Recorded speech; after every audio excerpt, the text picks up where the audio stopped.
اللہ نے ہمیں ایک نماز عطا فرما دی جس کو ہم آج صلاۃ التراویح کہتے ہیں۔ میرے نبی کے زمانے میں اسے قیام اللیل کہا جاتا تھا، اس لیے حضرت عائشہ رضی اللہ تعالیٰ عنہ کی روایت ہے جس سے 8 رکعت والے حضرات استدلال کرتے ہیں کہ رمضان اور غیر رمضان میں اس کو امام بخاری نے قیام اللیل کا ہی عنوان دیا ہے۔ آپ نے 11 رکعت سے زیادہ نماز نہیں پڑھی۔ ایک ضعیف روایت میں ہے کہ آپ نے 3 دن پڑھائی نماز، یہ تو صحیح روایت ہے۔ کتنی رکعت پڑھائی؟ تو ایک ضعیف روایت میں ہے کہ 20 رکعت پڑھائی۔ اچھا، ضعیف روایت سے عبادت ثابت نہیں ہو سکتی حکم شرعی، تو جب حضرت عمر رضی اللہ تعالیٰ عنہ نے سب کو، اب میرے نبی کے دور میں 3 دن کے بعد آپ تو آئے نہیں کہ کہیں فرض نہ ہو جائے، تو صحابہ اپنے طور پر قرآن سنتے تھے ٹولیوں میں۔ صدیقی دور میں 2 سال وہ فتنوں میں گزرا، تو اس میں بھی اسی طرح چلا کہ ٹولیوں میں ہوتے تھے۔ حضرت عمر رضی اللہ عنہ کے زمانے میں حکومت مضبوط ہو گئی، طاقتور ہو گئے، تو ابتدائی سالوں میں نہیں، چند سالوں کے بعد اب مسجد میں تشریف لائے تو لوگ اس طرح کوئی 4 ادھر 4 ادھر 5 ادھر 10 ادھر 20 ادھر، تو کہنے لگے ان کو ایک امام پہ جمع کر دیا جائے تو کتنا اچھا ہوگا۔ تو آپ نے سب کو اکٹھا کیا اور ابی بن کعب رضی اللہ تعالیٰ عنہ کو امام بنایا اور سب کو ایک نماز پہ جمع کر کے 20 رکعت کا حکم عطا فرمایا۔ تو حضرت عمر کا یہ عمل اس حدیث کو مضبوط کر دیتا ہے کہ چونکہ میرے نبی نے کہا علیکم بسنتی و سنت الخلفاء الراشدین من بعدی، کہ میری اور میرے خلفاء راشدین کی سنت پر مضبوطی سے عمل کرنا۔ تو حضرت عمر کا جو 20 رکعت طے کرنا ہے، اگر ان کا اپنا اجتہاد ہے تو بھی ہمارے لیے عمل کے لیے کافی ہے، اور اگر ان کو یہ یاد ہے کہ میرے نبی نے 20 پڑھی تھیں تو اور زیادہ اچھی بات ہے۔ لیکن بہرحال جو 8 پڑھتا ہے ہمارا اس پہ بھی کوئی اعتراض نہیں، چونکہ وہ بھی حدیث کے ساتھ بات کرتا ہے، اور باقی پوری امت 20 پڑھتی ہے، ان پر بھی اعتراض نہیں۔ میں ایک جگہ سے گزر رہا تھا، نماز کا وقت ہو گیا، اہل حدیث کی مسجد تھی، میں وہاں نماز پڑھنے چلا گیا، تو ایک بہت بڑا اشتہار لکھا ہوا تھا 20 تراویح ثابت کرنے والے کو 5 لاکھ روپے انعام، کہ 20 تراویح، سینکڑوں سال سے امت کا عمل 20 تراویح آ رہا ہے۔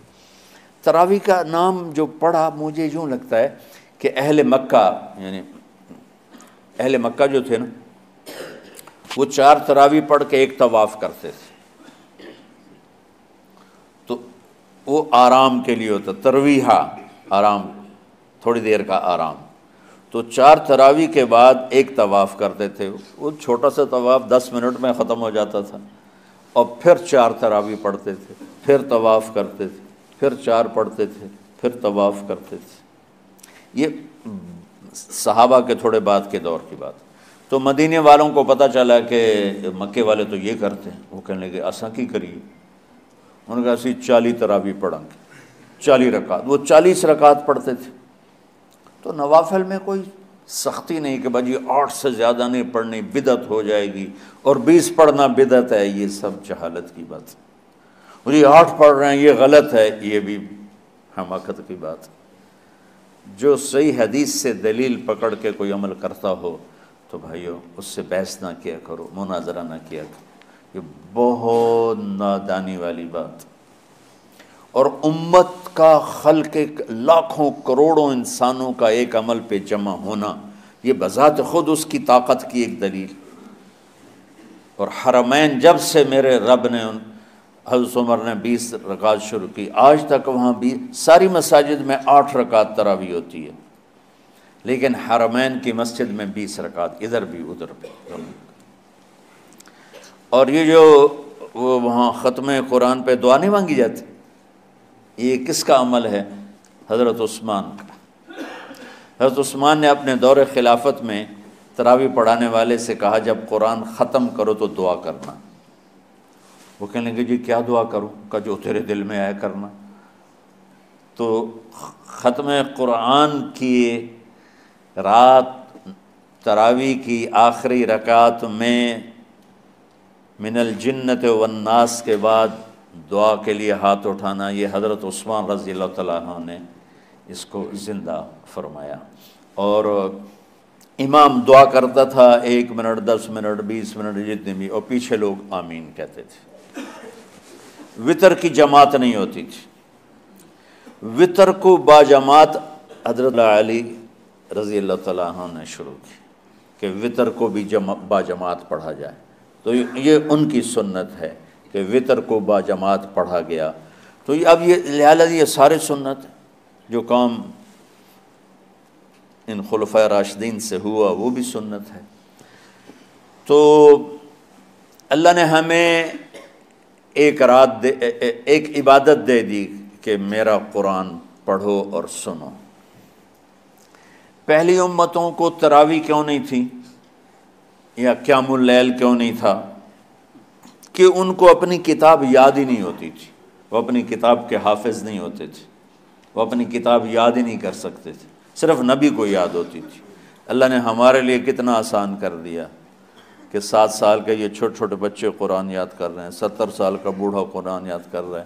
یہیں یہ مولوی یوسف صاحب کا ساتھی تھا، یا پتہ نہیں ان سے پہلے تھا، سلمان، مولوی سلمان، آج کل امریکہ میں ہوتے ہیں، ہماری ایک شاخ چلا رہے ہیں ماشاءاللہ۔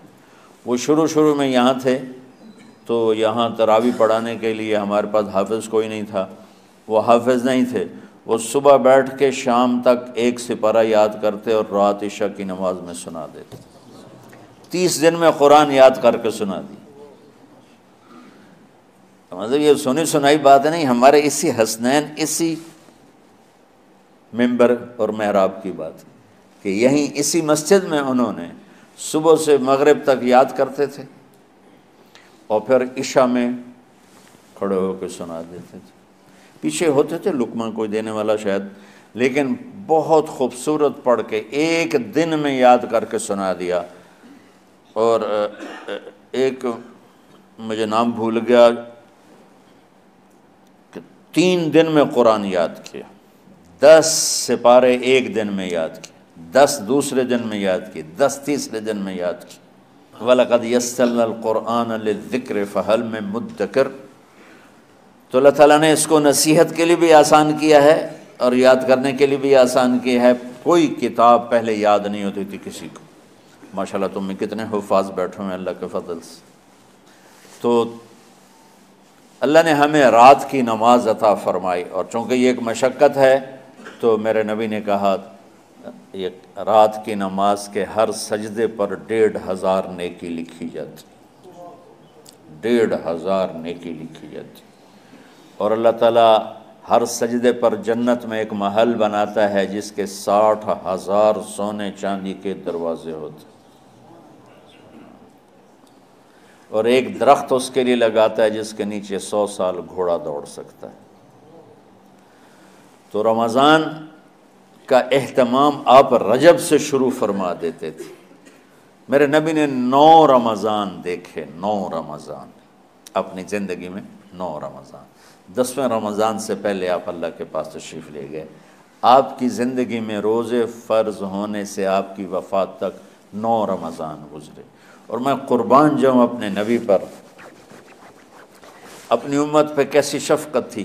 آپ سحری کھاتے تھے بالکل آخری وقت، ادھر بلال اذان دے رہا ہے اور ادھر آپ آخری لقمہ کھا رہے ہیں، اور ادھر سورج نیچے ہوا اور آپ کھجور منہ میں۔ ایک آدمی اوپر کھڑا ہوتا تھا مدینے میں تو وہ چھت پہ، گھر کی چھت پہ کھڑا ہوتا تھا، سفر میں ہے تو وہ کسی پہاڑی پہ کھڑا ہوتا تھا۔ جو ہی سورج کا کنارہ نیچے جاتا اب فوراً وہ کہتا یا رسول اللہ قد غربت، تو آپ کھجور منہ میں ڈال لیتے تھے، یا پانی، کبھی پانی سے افطار فرماتے تھے، کبھی کھجور سے افطار فرماتے تھے کہ میری امت پہ بھوک کا وقت کم سے کم آئے۔ آج کل جو یہ ہمارے افطاری کے اوقات ہیں نا، یہ سورج ڈوبنے کے بھی 2-2.5 منٹ بعد کے ہیں کہ احتیاطاً، ٹھیک ہے چلو احتیاط کر لو کوئی مسئلہ نہیں، لیکن اصل ہے ادھر چونکہ اب سورج ہمیں نظر ہی نہیں آتا ہے، اس طرح ہم گھرے ہوئے ہیں شہروں میں، دیہاتوں میں بھی اب اس طرح کا ماحول ہے کہ وہ نظر نہیں آتا ہے، تو بہتر کہ ادھر سورج غائب ہو، ادھر لقمہ منہ میں جائے، لیکن یہ تب ہے جب آپ نظر آ رہا ہو۔ اب جب آپ یہاں بیٹھے ہو حسنین میں تو یہاں تو کوئی سورج نظر نہیں آئے گا، یہاں تو منار ہی نظر آئے گا، تو لہٰذا احتیاط ٹھیک۔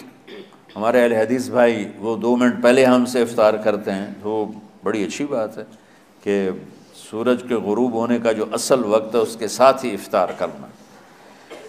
اور سحری میں ایک واقعہ سناتا ہوں، آپ سحری کھا رہے تھے، بکرے کی سری پکی ہوئی تھی، تو مولا علی رضی اللہ تعالیٰ عنہ اور عرباض بن ساریہ رضی اللہ تعالیٰ عنہ آپ کے ساتھ کھانا کھا رہے تھے، تو حضرت بلال ہے، یا رسول اللہ وقت ختم ہو گیا ہے، میں اذان دینے جا رہا ہوں، آپ برائے مہربانی کھانا پینا بند کریں۔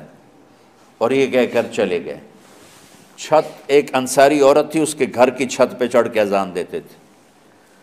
چڑھنے لگے تو پھر واپس آئے کہ دیکھوں اللہ کے نبی نے کھانا چھوڑ دیا یا نہیں، آگے دیکھا تو وہ کھا رہے تھے۔ انہوں نے کہا یا رسول اللہ واللہ لقد اصبحت، یا رسول اللہ اللہ کی قسم سحری کا وقت ختم ہو گیا، صبح ہو گئی۔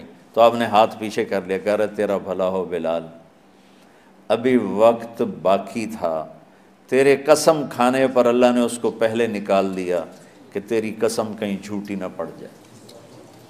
تو حضرت علی نے فرمایا کہ اگر بلال قسم نہ کھاتے تو جب تک میرے نبی کھاتے رہتے صبح صادق نہیں ہونی تھی۔